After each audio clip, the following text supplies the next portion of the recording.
What's up mga ka-wonder? So for today's video, samahan nyo kami mag-discover ng bagong tourist spot dito sa Corner Apayao. So ano bang hinihintay nyo? Arat na! Ngayon mga ka-wonder ay papunta na kami sa Lapat, Nabuangan, Corner Apayao. Ang Nabuangan ay matatagpuan sa bayan ng Corner sa probinsya ng Apayao. Ang barangay Nabuangan ay binubuo ng 5 sityo. Ito ay ang Lapat, Simud, Nanawatan, Bubug at Bunig. So update mga ka-wonders, nasa kalahati na kami ng daan papuntang Nabuangan. And we are very lucky kasi hindi umulan at maganda, nasa good condition ang daan papunta doon.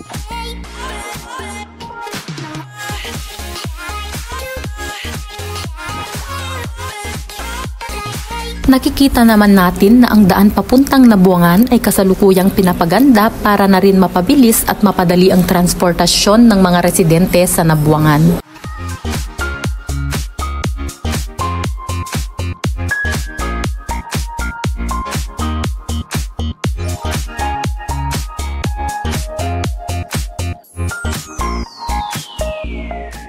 Sa aming paglalakbay, bumungad sa amin ang tanawin katulad na lamang ng napakaberdeng mga bundok na sagana sa mga puno at ang tinig ng mga ibon na lumilipad sa kalawakan.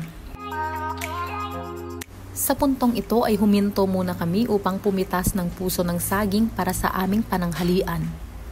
Libre lamang po ang mga ganitong uri ng gulay dito dahil makikita mo lamang ang mga ito sa gilid ng kanilang daan.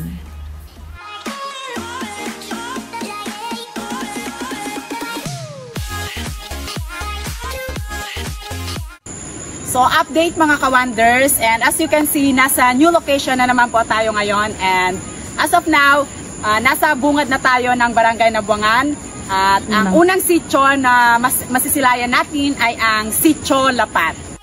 At sa wakas nakarating kami ng ligtas sa aming destinasyon, ang Lapat, ang unang sityo sa Barangay Nabuangan. Ang tanawin mula dito sa taas ay ang napakalinis na ilog ng Nabuangan. Makikita mo rin mula rito sa taas ang tulay. Bagamat luma na at sinubok na ng panahon, nakakasiguro naman tayong ito ay matibay. Pagkababa namin sa mga kabahayan, bumungad sa amin ang isang tahimik na nayon at mga residenteng nakangiti. So updates mga ka-wonder, nandito na kami ngayon sa Sitio Lapat, Barangay Nabuangan. At maya-maya pupuntahan na namin ang bagong discover na tourist spot dito sa Barangay Nabuangan, ang Goboli Lower Falls. At dahil nga may kaibigan din kami na dito nakatira, sa bahay na nila kami dumiretso para lutuin ang aming dalang pangtanghalian. So guys, bago tayo pupunta sa Goboli Falls, so maghahanap muna tayo ng isang lokal na pwede natin interviewin kung bakit natawag na Goboli Falls. Let's go! So, meron na po tayong pwedeng ma-interview about sa Goboli Falls. Hindi yung among mambityo niya bagdin. Naganagan mo. Kasi pa ako eh. Yan niya na, ganto case na. Sa aming pagtatanong tungkol sa Boboli Waterfall, napag-alaman namin na ang Boboli sa salitang Isneg ay sulong nga awod bagina, na ang ibig sabihin sa wikang Tagalog ay batis na may hindi kataasang talon ng tubig. Naikwento rin sa amin ni Lola na 2 batis ang pinangalanan nilang Boboli dito sa Nabuangan. Ito ay ang Boboli Upper at Boboli Lower. Kaso ang Boboli Lower ay hindi gaanong nabibisita dahil bukod sa nagkukonsumo ng malaking oras sa paglalakad, masukal din ang daan papunta dito.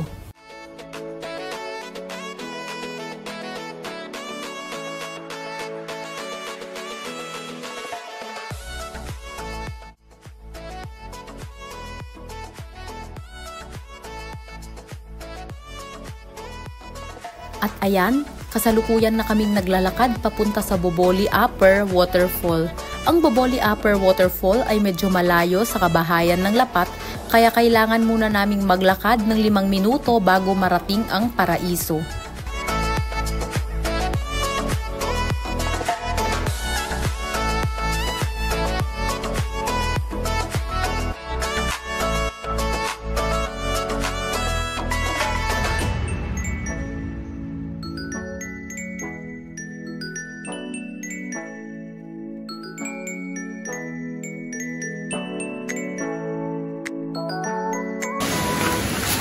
So guys, ayan, pababa na tayo dito sa Goboli Falls. Kaya samahan niyo kami.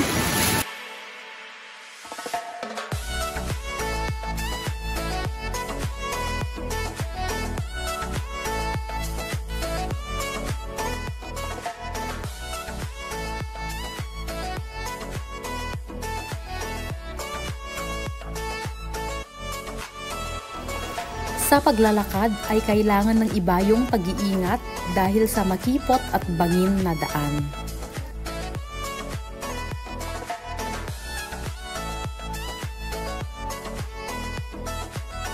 Sa wakas ay narating na namin ang isa sa pinagmamalaking tourist spot nila dito sa Lapat, Nabuangan, Corner, Apayao.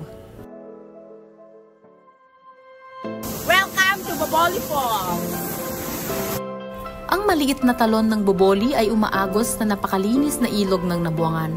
Ang tubig rin na nanggagaling sa talon ay pwede rin itong inumin dahil bukod sa malinis, ito rin ay napakalamig.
So that's all for today's video. So please Like share, subscribe. and click the notification bell for more upcoming videos.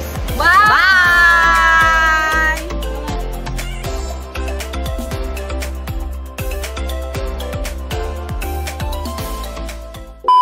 Rolling.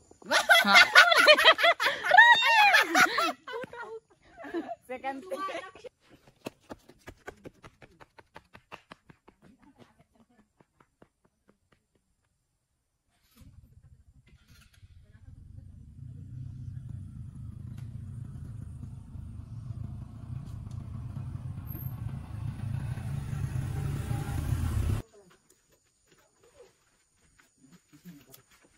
Ala, sige na. Sige. Casual, di casual. So, so as of now, nasa hati. Oh, kami kigudwa. Yung mga kinag-step ka. Oh, kami kigudwa, guys. Yeah, gala. Or iyak na ipang gito ni Dalan. O ano, nadunal na kayo? Tagaan, may magluto na.